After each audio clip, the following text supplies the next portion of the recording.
today is the day if we find out if the new Goldwing is allowed on the road or not.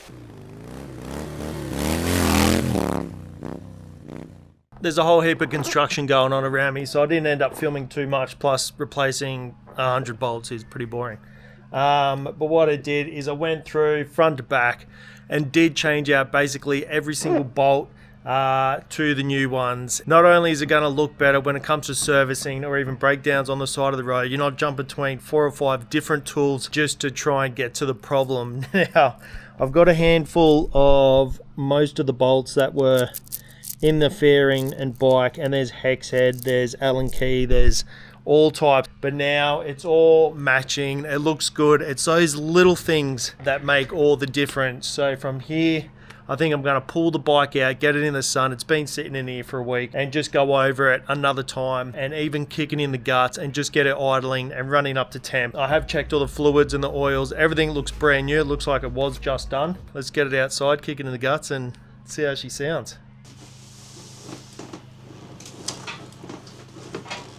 Crossed. Hey, that's in neutral.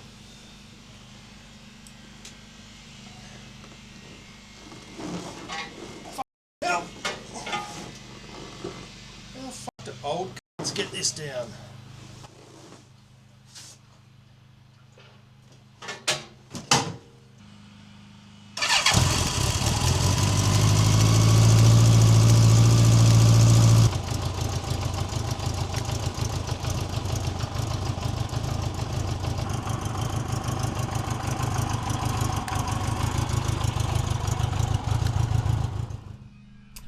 Alright, the bike is finally at the stage where I thought it would be.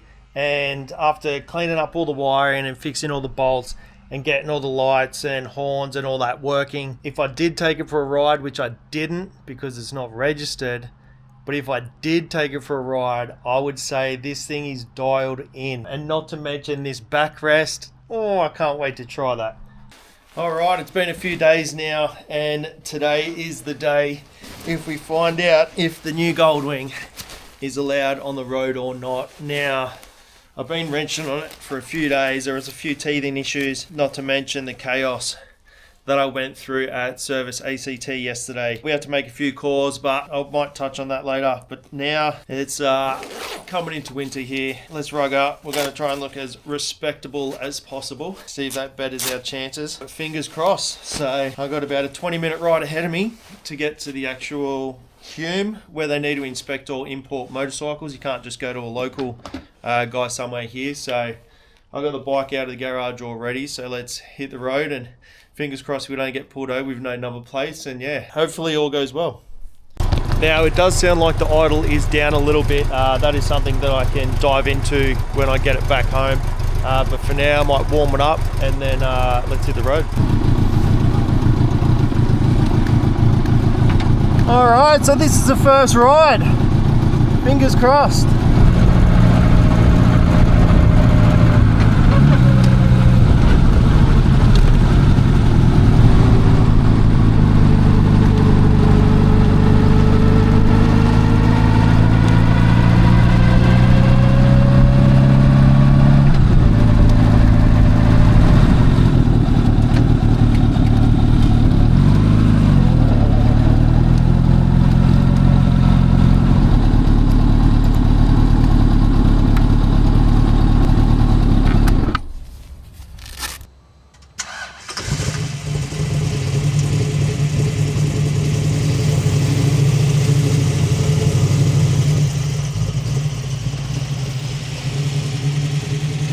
That thing was cool as hell, but I've just arrived down here now at the Hume Service Canberra. So this is a place that is actually ran by the government. So generally with import bikes in the ACT and I guess some special class stuff, you've actually got to come here and get inspected. Now, that was the first ride on the bike. I was nervous. I noticed I was doing 60 Ks in 80 zones. But all in all, it feels pretty good. Now, this is a GL1200, which is a flat 4-cylinder. So I've owned a few Subarus in my time and it just sounds like an old Subaru from the early 90s, non-turbo. Also, the revs have gone up to where they should be. They should be sitting at about 1100, I think, on the GL1200s. So it did start at around 900 and now it has picked up to around 1100. So that's good. That's one less thing we have to mess with. But she feels pretty dialed. She's tight. Supposedly the brakes have been rebuilt and they feel really good. I think I'm just talking because I'm too nervous to go inside and get this process started. But wish me luck. Alright, so I've just paid and registered. There seems to be only be one car that's parked out here, and while I was in there, one of the guys at work here just came out and there's a young bloke, and I did see P plates on that car as well. And the first thing he said was, "Did you know this car has been previously written off?" And the young bloke said no, that thing would not have been cheap. And here I am peaking on my old 1985 Honda Goldwing. Doesn't make me feel any more confident, but what does make me feel a bit better was seeing that rally car go in there. Sounds like it's absolutely straight piped. And if he's confident, I'm confident. My heart's racing. So due to the chaos that is this bike, I rolled in an hour early. So I got pretty nervous when he said he couldn't find me at my 10 o'clock time slot.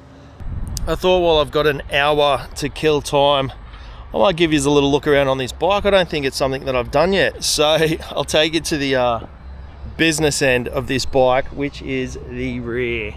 Now this is one of the main reasons I did pick this bike over the handful that were for sale on the internet, and that's because it is decked out with a full drag specialties, call it a dress kit. So if you look here, drag specialties, and that's basically what all of this aftermarket shit is on the bike, including this little mud flat which has a great big hole in it. Now I'm not sure if what the story is there. Everyone that I find online seems to be a slightly different size. So I don't know if I might end up having to make them, surely not, but that is worst case scenario for this bike. Now something this also comes with is locks for the helmets. I'm not sure if this is big enough to hold the helmets as yet, but you've always got these locks here on the Goldwings, which is pretty handy. I hope those keys do fit. All right, the young bloke's coming out with this car. Well, the boys don't look too concerned, so that's a good thing. They're smiling. I think when you come here, you're just generally happy to get it over the line, regardless what hurdles you do have to jump. That thing sounds angry, but not as angry as this old girl.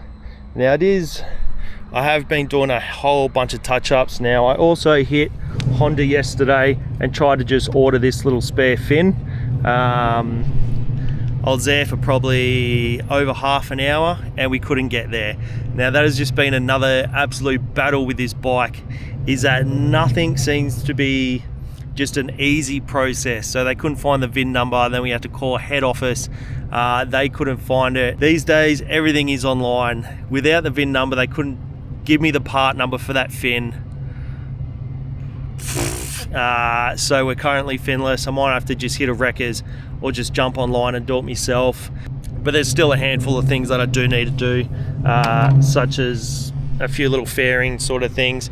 But every accessory is the drag specials kit, which I do want to keep. So I've just got to make a handful of brackets. Even back here, I replaced all these bolts and whatnot, but suspension's pretty shot.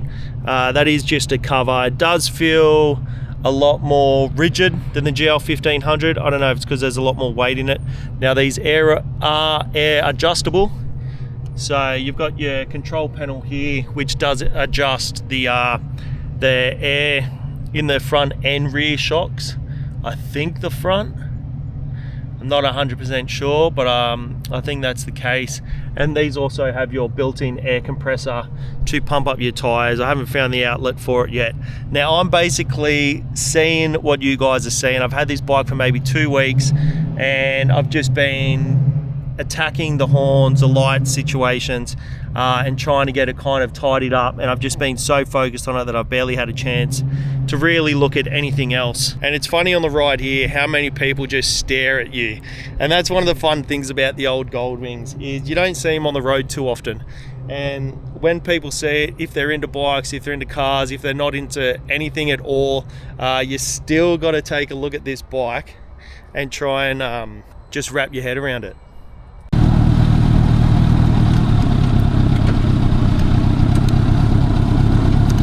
That was stressful as fuck, but we've done it.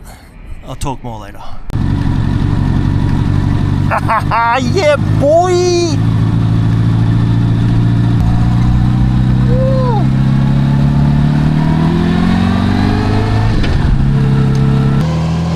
Alright, so success. I was freaking the whole time. At one point there was probably 5 or 6 guys just huddled around the bike, and I don't know if they just don't get many of these through or because shit wasn't looking red hot.